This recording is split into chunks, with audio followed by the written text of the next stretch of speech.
እኔ የሰው ደስታ ያስደስተኛል ግን የሃይሚዬና የብሩኬ ደስታ ደግሞ ይለይብኛል። ተፋቅረው ደስተኛ ሆነው ከቤተሰቦቻቸው ጋራ እንደዚህ ፍቅር በፍቅር ሆነው ሲመጡ የተለየ ደስታ ነው የሚሰማኝ። እግዚአብሔር ነው የምላችሁና ፈጣሪ ከክፉ ነገር ሁሉ ይጠብቃችሁ። ጨሪቃዎችዬ ከፍ በሉልኝ። ከዚህ በላይ ትልቅ ደረጃ ደርሳችሁ ደግሞ ለማየት ያብቃን። ዛሬ ደግሞ ከእናታቸው ጋራ ከወንድማቸው ጋራ እምር ድምቅ ፍክት ብለው ነው የመጡትና ምን ይመስላችኋል? እስኪ ገምቱ። እኔ የመሰለኝ የገመትኩት የሃይሚዬና የብሩኬ አዲሱ ቤታቸው ምርቃት ነው ብዬ ነው የገመትኩት ማለት ነው። እንደዛ ነው የገመትኩት እኔ። እናንተ ደግሞ ግምታችሁን ኮሜንት ላይ ያስቀምጡልኝ። ብቻ በዛ በሉ በዛ ብቻ እንደዚህ ሆነው ስለመጡ በጣም ደስተኛ ነኝ። ምክንያቱም ካሉት ነገሮች ከምንሰማቸው ነገሮች አንጻር እግዚአብሔር ከክፉ ነገር እንዲጠብቃችሁ በጸሎታችሁ በዱዓችሁ አስቧቸው። የሰው ደስታ የሚያስደስታችሁ ደግሞ ገብታችሁ ላይክ ሼር አድርጉ፣ ሰብስክራይብ አድርጉ። የእውነቴን ነው የምላችሁ። እኔ የሃይሚና የብሩኬ እኔ እንዴት ልበላችሁ የሚለዩብኝ ነገር በቃ ቁም ነገረኛ ናቸው፣ ጠንካሮች ናቸው። እንደ ዘመኑ ወጣት አይደሉም፣ እዩኝ አይሉም፣ ማስመሰል አይችሉም። በቃ የሆነ ፍቅርን ይኖሩታል። ታውቃላችሁ፣ ማውራትን ሳይሆን የሚኖር ሰው ታውቃላችሁ፣ በተግባር የሚኖር ሰው ናቸውና እንደነዚህ አይነት ሰዎችን ደግሞ አለመውደድ፣ በእነሱ ደስታ አለመደሰት ንፉግነት ነው አይደለ? እና ፈጣሪ ከክፉ ነገር ሁሉ ይጠብቃችሁ በሏቸው። ቲክታክ መንደር ደግሞ እንደ ደስ እንደሚል ማለት ነው። ድባቡ በጣም ደስ ይላል።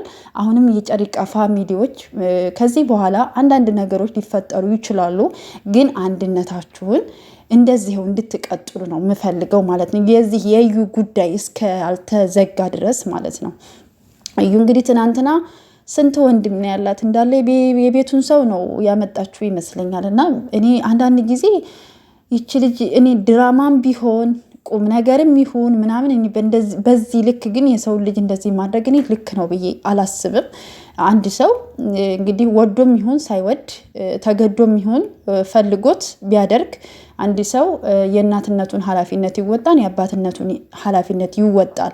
እሱም ደግሞ የሱ ከሆነ ብቻ ነው። የሱ ካልሆነ ግን ምንም አይነት ግዴታ የለበትም።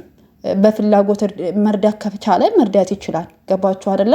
ከዛ ውጭ ግን በግዴታ ልጅ ያላባት ማደግ የለበትም ከኔ ጋር ይኖራል የሚል ህግም የለም፣ ምንም ነገር የለም። ገባችሁ አይደለ? ግን ለምንድነው በዚህ ልክ? እኔ ብዙ ጥያቄዎች አሉብኝና እዚህ እናንተስ እዚህ እንትን የምትሉ ሰው አላችሁ። ትናንትና የመጣችሁት እኔ ላንተ አላንስም እኔ ላንተ አላንስም ምናምን ሁሉ ነገር በጉልበት ማለት ነው። እንደዛ መሆን የለበትም። አሁን ዘመን የሆነ ችግር ሲፈጠር በመግባባትና በመነጋገር የሚፈታበት ጊዜ ላይ ነን ያለ ነው እንጂ በግዴታ ትዳር በግዴታ ፍቅር የለም፣ በግዴታ ጓደኝነትም የለም። ሰው ከፈለገና ከወደደ ብቻ ነው አብሮ መኖር የሚችለው እንጂ በግዳጅ የሚሆን ነገር የለም። እዩ የምትባይ ሴትዮ ደግሞ ከህይወታቸው ውጪ ማለት ነው የምፈልገው።